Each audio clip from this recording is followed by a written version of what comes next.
आपण प्रार्थना करूया. हे परमेश्वर पिता दयाळू बाबा, सुंदर दिवसाबद्दल तुझे आभार मानतो. तू महान परमेश्वर, आशीर्वाद परमेश्वर, तुमच्या वचनात चालणार प्रत्येकांना सहाय्य कर. ही प्रार्थना मी आमच्या प्रदेशाच्या नावाने करतो.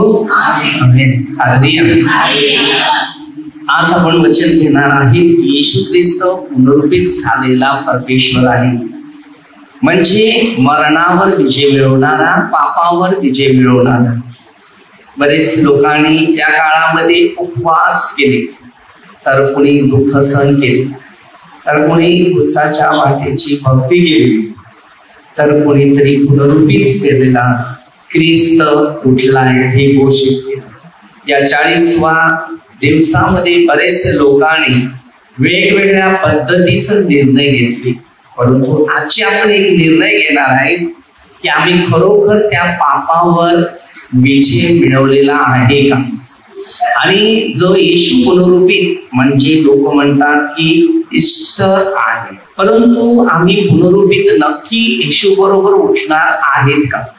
कारण जर अनेक ठिकाणी जर बघितलं तर गणिती करा 4:10 प्रमाणे सणवार महिने सणाचे काळ तुम्ही पाळतात, पण तुमच्यासाठी केलेले श्रम मला भीती वाटते असं परमेश्वराचं वचन आपल्याला शिकवतं. म्हणजे आम्ही 40 दिवस 40 रात्राचा कदाचित उपवास करत आहे, परंतु आजचा दिवस जो आहे तो खरोखर महत्वाचा दिवस आहे. म्हणजे आम्ही खरोखर त्या पापातून मुक्त झालेले आहेत का. जर झालेले असतील तर आम्ही हे उपवास काळ, हे दुःख सण येशू बरोबर, वधस्तंभा बरोबर, की त्या सिमोनासारखे आम्ही खरोखर वधस्तंभ उचललेला असेल, मत्ते 16:24 प्रमाणे स्वतःचा वधस्तंभ उचलून आम्ही प्रभूच्या मार्गात, प्रभूच्या शिक्षणावर चालणारी व्यक्ती असेल, तर आपल्याला योहानमध्ये 20 अध्यायामध्ये येशू ख्रिस्ताची खाली कबर होते. आणि मत्ते 28 अध्यायामध्ये हे पुढची वचन तुम्हाला मी देत आहे. परंतु आता खाली कबर म्हणजे काय. हे मन जर साप आहे तर ख्रिस्त आहे. या मनामध्ये ही आपली कबर आहे आणि याच्यामध्ये येशू ख्रिस्त ठेवलेले आपल्या हृदयामध्ये. कारण ते खरंच पहिल्या पत्रात 16-17 वचनामध्ये, कारण हे मंदिर आहे, या मंदिरातच खरा देव दिसला पाहिजे. म्हणून मध्ये 5:8 मध्ये पण दिलेलं त्यांनी, जे अंतःकरणाचे शुद्ध ते धन्य ते देवाला पाहते. ज्याने देवाला पाहायचं असेल तर त्यांनी पहिलं प्रथम मन स्वच्छ केलं. या ईश्वर आपण म्हणतात, पण येशू बायबलच्या नियमानुसार आपण पुनरुत्थित म्हणून दिवस म्हणतात. तर आम्ही खरोखर पुनरुत्थित झालेले आहेत का. त्या ख्रिस्ताबरोबर आम्ही आहेत का. ख्रिस्त पापावर विजय मिळवलेला आहे, तर आम्ही सुद्धा पापावर विजय मिळवलेला आहे का. तर आमच्यामध्ये खरं ख्रिस्त दिसणार. आणि खरा ख्रिस्त कधी दिसतो. मत्ते 5:16 मध्ये तुमची सत्कृत्य, कारण येशूने सत्कृत्य केले. आपल्यामध्ये सत्कृत्य नाही. आपल्यामध्ये बरेचसे प्रॅक्टिकल लोक येशूच्या वैरीसारखं या 40 दिवसा उपवासामध्ये लोकांनी डिसिजन घेतले. कारण येशूला जेव्हा गावोगावचे फिरवलं गेलं, ती येशूचे शिष्य नव्हते आणि येशूवर प्रेम करणारे ते लोक नव्हते, ती येशूच्या विरोध जीवन जगणारे होते. ते मात्र त्याच्या पाठीमागे लागून त्याला गावोगाव फिरवत होते. तर मला कधी कधी या प्रश्नाचं उत्तर सोडायला फार कठीण वाटते की आम्ही पवित्र शास्त्र घेतात आणि आमच्या पाठीमागे ईस्टर कसं आहे, हे उपवास काळ कसे आहे, हे दुःख सण कसं आहे, हे आम्ही आत्मपरीक्षण केलं पाहिजे. की आज येशू उठलेला आहे, परंतु आम्ही पापात जर पडलेले असेल ना, पापातून जर उठले नसेल तर आमच्यासाठी ख्रिस्त त्या वधस्तंभावरच आहे. म्हणून तरी तिकडे पहिल्या पत्रामध्ये 1:18 वचन सांगते, ज्यांचा नाश होत आहे त्याला वधस्तंभाचा संदेश मूर्खपणा.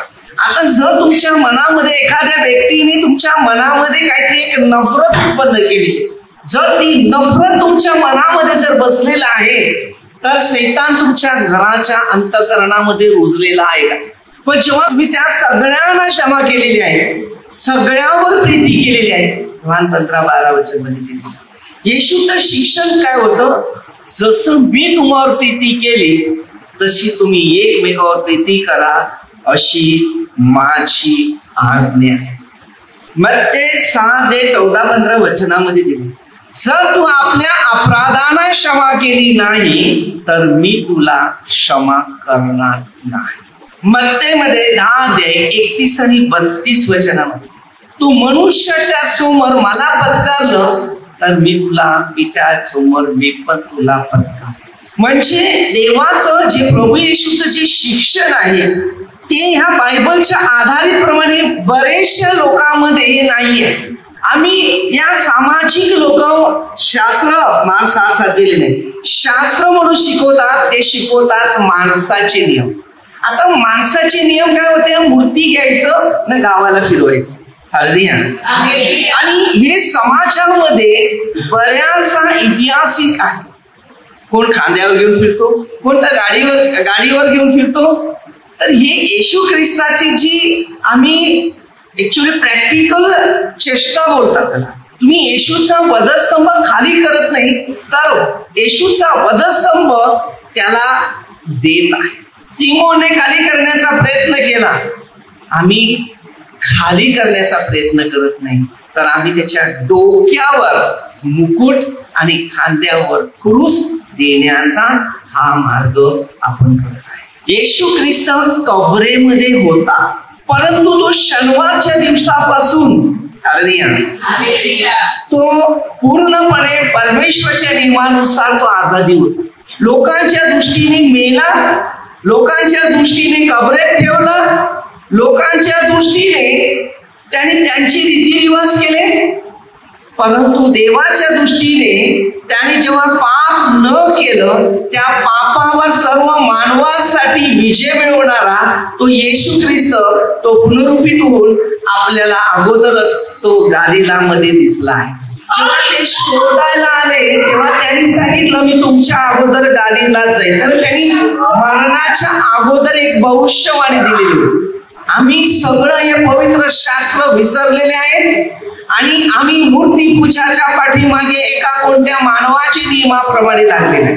कारण कोणाला अद्यापर्यंत परिपूर्ण पवित्र आत्म्याचा बाप्तिस्मा झाला नाही. पाण्याने बाप्तिस्मा घेतला, कशा पद्धतीने बाप्तिस्मे घेतलेले आहेत, परंतु बाप्तिस्मा घेतल्यानंतर मन परिवर्तन होते आणि त्या मनाचं परिवर्तन झाल्यानंतर तो ख्रिस्ताच्या शिकवणावर चालतो, तो ख्रिस्ताच्या शिकवणाप्रमाणे चालतो, पुन्हा माणसाच्या शिक्षणाप्रमाणे तो चालत नाही. म्हणून तो माणसाची साक्ष मान्य करतो. हे पवित्र शास्त्र आपल्याला बऱ्याच गोष्टी शिकवतो. तर आम्ही नक्की हा ईस्टरचा अर्थ आम्हाला समजला पाहिजे की येशू पुनरुत्थित झालेला त्याचा अर्थ आम्हाला समजला पाहिजे. आता तो पुनरुत्थित का झाला? कारण त्यांनी सर्व पापावर विजय मिळवला, सर्व मोहावर विजय मिळवला. जेवढी त्याच्या समोर जेवढी पाप आली ती पाप त्यांनी सगळी नष्ट करून टाकली. आपल्या समोर सगळी पाप आली आणि पाप आल्या त्या पापाला आकर्षित झाले. एक मोह म्हणतात, मोह. येशूने मत्ते 6:9 एक प्रार्थना शिकवलेली होती, त्याच्यामध्ये शिकवण दिले मोह. आता मोहामध्ये ज्या गोष्टी निर्माण होतात तो म्हणजे शैतान. मोह म्हणजे शैतान. जेव्हा शैतानाच्या इच्छा पुऱ्या केल्या तर आपण त्याच्या पाठीमागे आकर्षित होतो आणि हर ठिकाणी जिथे आपला मोह जिथे लागला जाते तिथे शैतानाबरोबर एक कनेक्शन जोडलं जाते. मोहामध्ये अनेक प्रश्न आहेत आणि हे मोह अनेक प्रकारचे असतात. खाण्याचे आहे, फिरण्याचे आहे, पैशाचे आहे, वाईट गोष्टीचे, वासना भावनाचे, सगळ्या गोष्टीचे हे आपल्या समोर तो एक मोह निर्माण करतो. जेव्हा मत्ते 4 किंवा लूक 4 जेव्हा येशू ख्रिस्ताची परीक्षा सुरू झाली त्या परीक्षेमध्ये त्याला वर नेण्यात आलं, बरोबर. आणि या जगाचं सगळं वैभव, कारण ज्या वेळेला आदामाला दिलेलं वैभव होतं त्याने सांगितलं या मधल्या झाडाचं फळ खाऊ नको आणि ते जे खाल्लं गेलं तर सैतानाने ते सर्व कब्जा करून बसला. म्हणून आदामाला कष्ट करावे. जेव्हा देव तुमच्या जोडीला असतो तुम्हाला कष्ट नाही, जेव्हा सैतान तुमच्या जोडीला असतो तर कष्ट आणि मोह तो पैसा किती जरी जमावलेला असला तरी तो मोहाच्या कामालाच यूज केला जाते, चांगल्या कर्माला वापरला जात नाही. कारण मानवामध्ये ही वृत्ती सैतानाची जास्त आहे. त्याच्यामुळे माणसाने जरी कमवायचं जर असलं, त्याचा उत्पन्नाचा हिस्सा जरी काढायचा असला तर त्यांनी दोनच त्याच्या 100 20 रुपये बाहेर काढायचे. 100 20 रुपये. कारण एवढे जरी दिले तरी मी तुला भरपूर प्रमाणात आशीर्वाद देईन. 1000 200 रुपये, लाखातले 20,000, अशा प्रकारे मी तुला माझ्या तर्फेने मी आशीर्वाद देतो. असं परमेश्वराचं ते शिक्षण तुझ्या स्वर्गासाठी ते उपयोगी. आम्ही परमेश्वराच्या शिक्षणाचा किंवा नियमाचा पालन न करण्यामुळे आम्हाला येशू पुनरुत्थित झालेला आहे हे दिसत नाही. आता येशू येण्याच्या तयारीत आहे, आम्ही अद्याप तेच करत आहे. म्हणून रोमकरासमध्ये 6 अध्यायामध्ये 9 वचन सांगते की मेलेल्यातून ख्रिस्त जो उठलेला आहे तो मरत नाही आणि मरणाची सत्ता चालत नाही. हे रोमच्या लोकांना पौलाने लिहिलेलं एक पत्र आहे. कारण रोम म्हणजे इस्रायल, म्हणजे याचे हालेलुया. कारण बघा, इस्रायलचा गुरु तेव्हा 3रा अध्यायामध्ये हालेलुया. आता इस्रायलचा जो गुरु होता, हालेलुया. आता इस्रायल म्हणजे नाव याकोब, हालेलुया. याकोबाच्या नावावर इस्रायल म्हणून ठेवलेलं आहे, हालेलुया. तर त्यांना म्हटलेलं आहे हालेलुया. कारण तो यहूदी, तेव्हा 3रा अध्याय जर वाचलं तर हा गुरु येशूला बघायला आला. कारण त्याने काय सांगितले, आपण देवापासून आलेले शिक्षक आहे. म्हणजे त्याला कुठेच देवापासून आलेले शिक्षक भेटले नाही. हा इस्रायलचा गुरु असून सुद्धा त्याला येशू भेटलेला नव्हता. हालेलुया. आज जी तुम्ही प्रार्थना करता आणि हे उपवास काळ जे तुम्ही करता ती पूर्वीपासून नव्हते, बरोबर. पूर्वीपासूनच्या पूर्ण गोष्टी या पवित्र शास्त्रामध्ये त्या लिहिलेल्या ज्या आहेत त्या गोष्टी आजचा मनुष्य त्या पूर्ण करत नाही किंवा पाळत नाही. तो वेगळा पाळतो, माणसाचा मीपणा पाळतो. आता जर तुम्ही प्रत्येकी ठिकाणी जर बघितलं तर आज सगळीकडे चांगले सूट बूट घालून, आज डान्स करून, पिणं खाणं, काय काय पार्ट्या, कार्यक्रम, पिकनिक आणि गोष्टी. येशू पुनरुत्थित असा नव्हता गेला, येशू असा गेला नव्हता. आज आम्ही येशूला शोधतोय. आजपासून येशूला आम्ही पुन्हा वधस्तंभावर ठेवायला सुरुवात करतो. म्हणून गलितिकरासमध्ये त्यांनी स्पष्ट दिलेलं आहे 4:10 मध्ये, वार, महिने, सणाचे काळ हे मी तुम्ही पाळतात तर तुमच्या संबंधी मला भीती वाटते. कारण याच दिवशी पाप आपण जास्त करतो.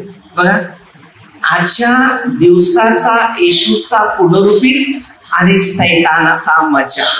येशू पुन्हा त्या कुर्सावरून खेळून परत त्याला खेळायचा प्रयत्न करायला लावला, पुन्हा पापात चालवायचा प्रयत्न. आता जेवढ्या मूर्त्या गावात फिरवल्या त्या आता नेऊन कुठे ठेवले असेल ते बघा. मी तुम्हाला काय, निर्गम 20 अध्यायामध्ये पहिल्यांदाच परमेश्वराने एक आज्ञा दिलेली होती, मूर्ती पूजा करू नकोस, मूर्ती पूजा करू नकोस. आज ते जग मूर्तीच्या पाठीमागे. आज तुम्ही स्वतः विचार करा, तुम्ही बायबल खरं वाचलं असेल तर येशूला गावागावात फिरवणार नाही. कारण ते मुख्य याजक होते, शास्त्री पुरुष होते. ये लोक जुदासला 30 नाणे शिक्के चांदीचे हे दिले आणि याच्याद्वारे त्याला आकर्षित केलं आणि येशूचा विश्वासघात केला. आता तो काळ आलेला आहे. प्रकटीकरणमध्ये 12 ते 12 सुरू झालेच, पण आता 13 मध्ये आहे की देवाची लोकांची सच्चाई, प्रामाणिकपणा, जे जीवन जगणारे आहेत ना याच्यावर अन्याय करण्याचे दिवस सोडले. परंतु आता या 2024 मध्ये हे सगळं हळूहळू प्रभूच्या राज्यात एक खतम होण्याचे काळ आहे. कारण दानिएल या पुस्तकात 12 मध्ये दानिएलला परमेश्वराने शिकवलेले मुद्दे आहेत आणि त्याला तो भविष्यवाणी परमेश्वराने दिली आणि त्याला सुद्धा 1290 दिवसाचा काळ.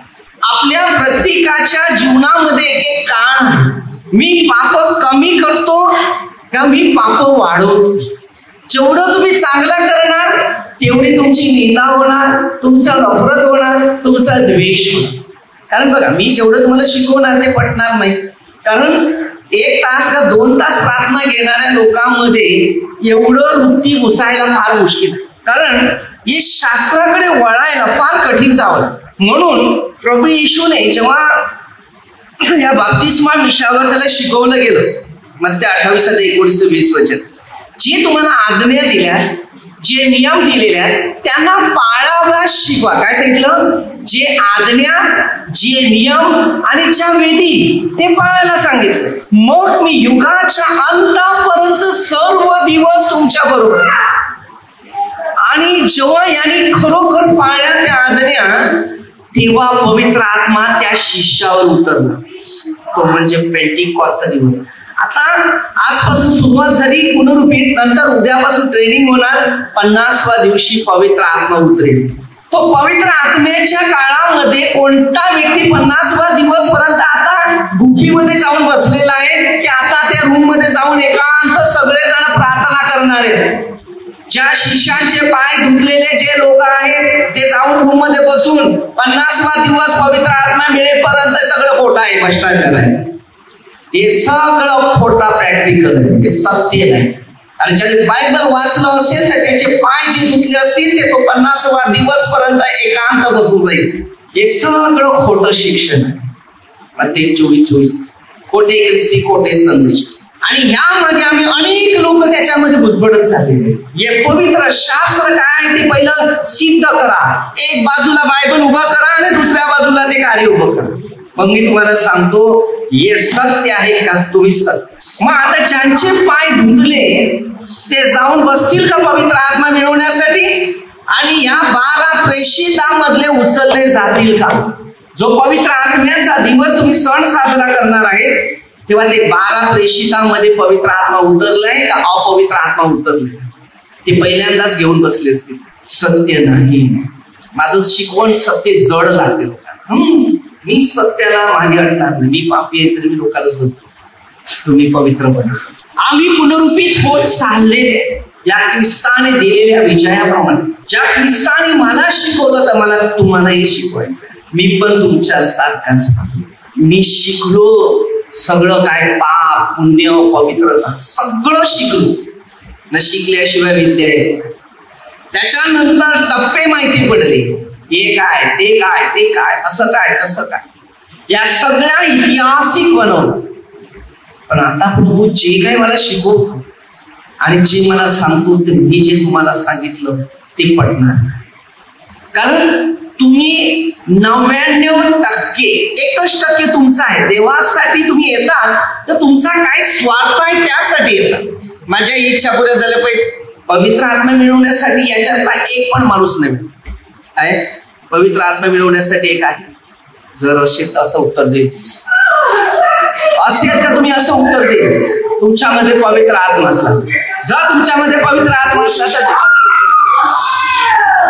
पवित्र आत्मा सामर्थ्य आहे. जगाच्या कोणत्या गोष्टी आणि कोणते मोह जर याच्यात बसलेले असतील तर एकाही व्यक्तीमध्ये पवित्र आत्मा येणार. सगळी दुष्ट भरले जाते. आणि देवाजवळ ह्या दृष्टीने त्यांनी 72 शिष्यांमध्ये 11 शिष्यांची निवड.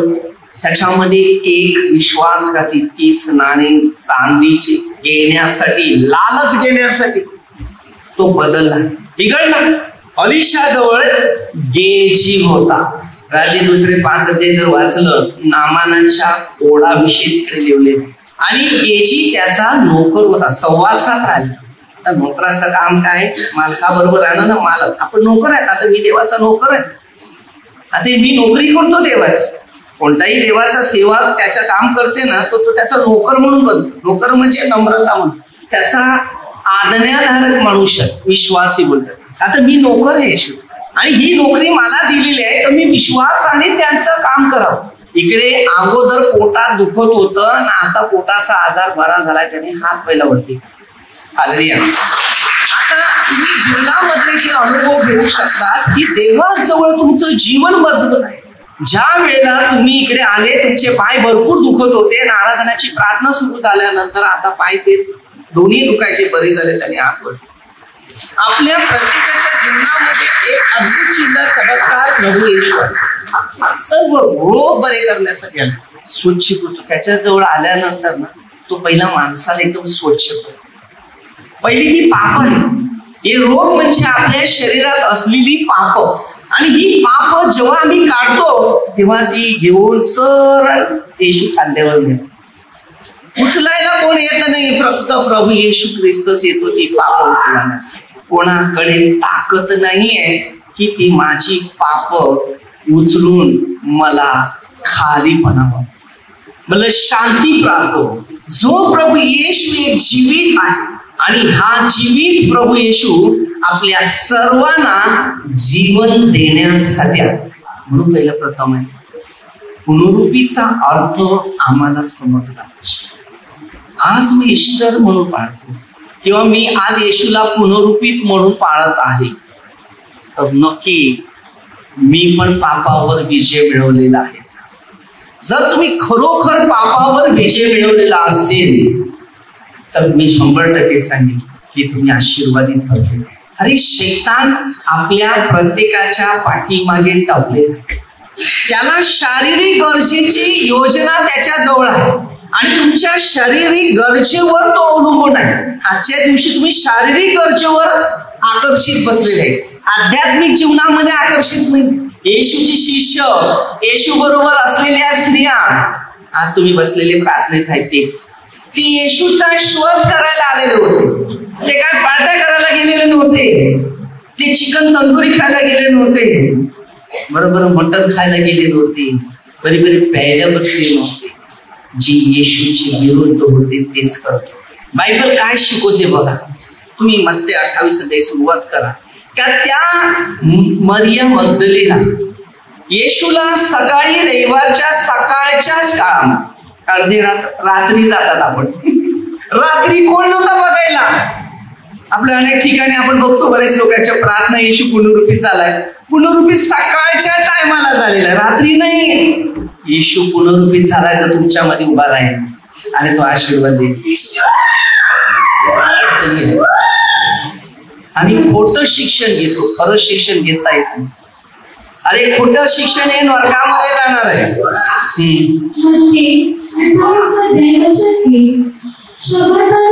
शब्दानंतर म्हणजे शनिवारच्या नंतर. आता काही लोक बघा शनिवारच्या दिवशी त्याला कव्हरेट ठेवलेलं, मंदिरात ठेवलेलं, त्याला कव्हरेट नेऊन ठेवलं, मंदिरात नव्हतं ठेवलं, लोक शनिवारी बघायला जातात.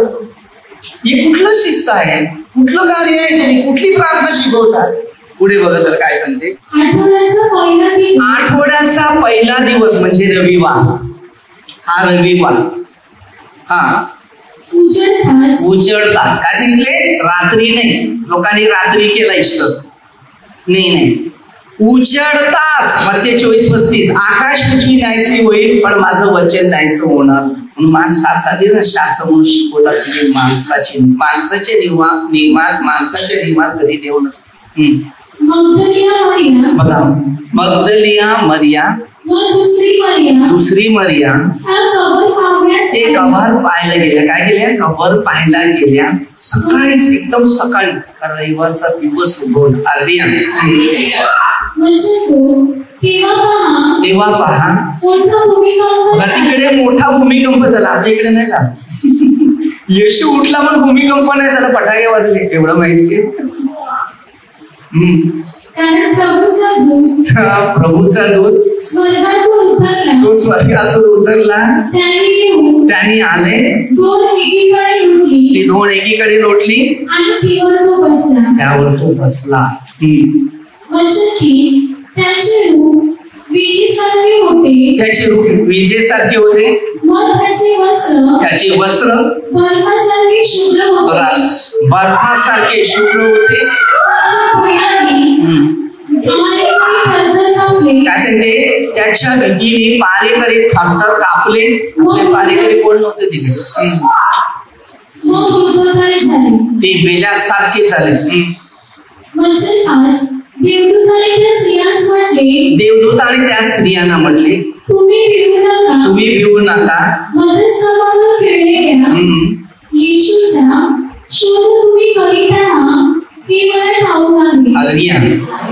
काय सांगते, तुम्ही घाबरू नका. जो वधस्तंभावर जो येशू खेळलेला आहे त्याचा तुम्ही शोध करतात ना, तुम्ही घाबरू नका. कारण जो देवाला पाहिलेला आलाय ना तो घाबरत नाही, आणि जो देवाला पाहत नाही तो घाबरतो. तो इकडे नाही, त्याने सांगितल्याप्रमाणे तुमच्या पुढे गालीला.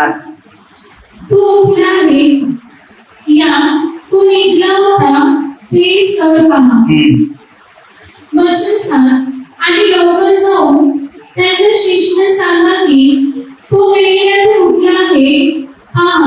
तो तुमच्या गाडीला जात आहे. तो उठलेला आहे आणि शिष्याला जाऊन सांगा की तुमच्या आधी गाडीला. कारण अगोदर सांगून ठेवलेलं लक्षात येते. आता मी तुम्हाला अगोदर सांगणार काय काय गोष्टी, ते तुमच्या लक्षात होईल तेव्हा तसं घडेल. आणि कसं घडते तसं तोच प्रश्न आपण शोधायचा. विजय येशूचाच होणार. किती खोटं शिक्षण दिलं, कोणी खोटं शिक्षणामध्ये धावले तरी विजय येशूचाच होईल. कारण सैतान सोडलेला आहे तो जो शेवटपर्यंत टिकाव धरणार आहे. म्हणून दानिएल 12 देवाचा तुमचे फायदे होते. त्याच्यामध्ये भरपूर मोठ्या प्रमाणामध्ये दानिएलच्या बाबतीत टिकणाऱ्या लोकांना काय पाहिजे, तुमच्या दृष्टीस पडेल. पहा, मी तुम्हाला हे सांगितलेलं आहे.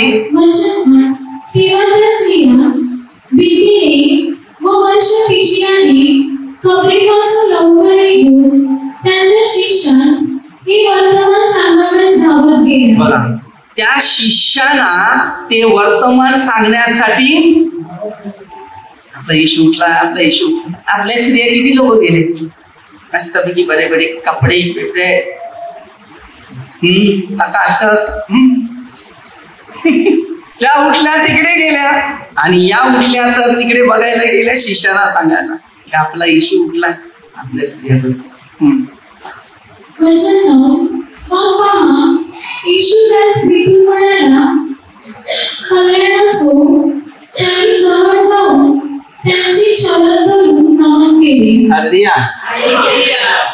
काय केलं, त्याचे नमन केले. येशूने त्यास म्हटले, येऊ नका, जा.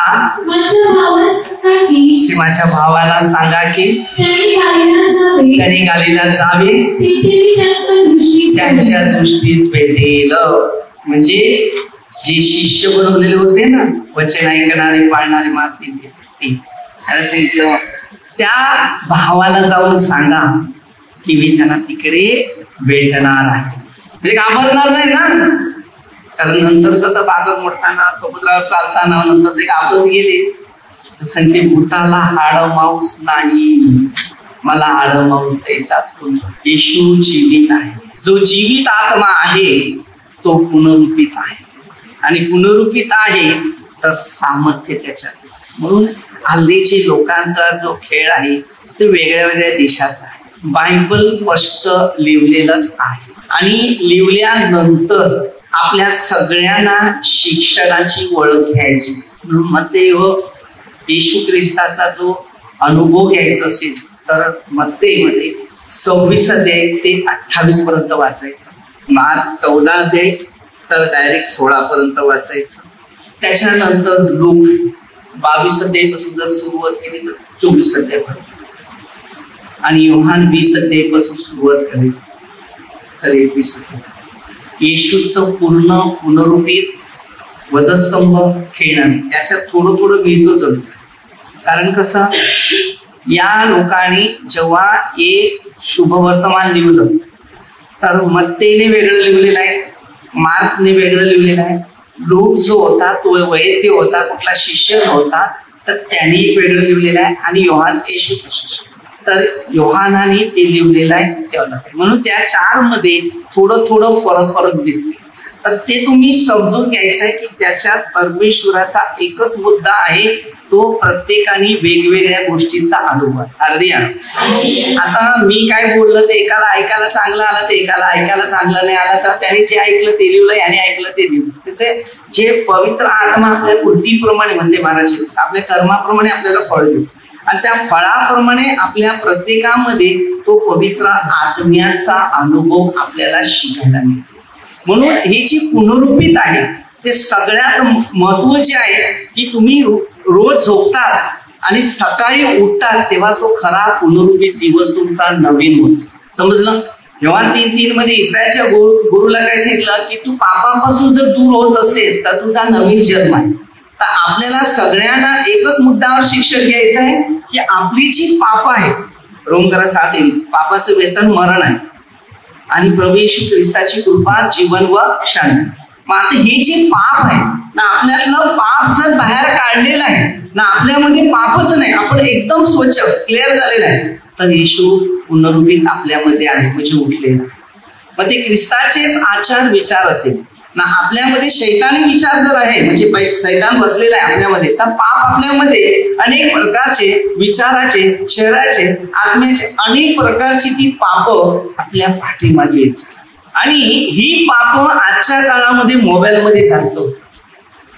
लोक या गोष्टीमध्ये शैतानाने लॉकडाऊन मध्ये जेव्हा त्याला सोडला गेला तेव्हा त्या लोकांची सगळी मानसिक परिस्थिती खतम केली. तेव्हा तो परिपूर्ण माणसामध्ये उतरला ना. त्यामुळे कोणता मनुष्य, आता तू 18, शेवटला एक पण मनुष्य विश्वासी नसणार.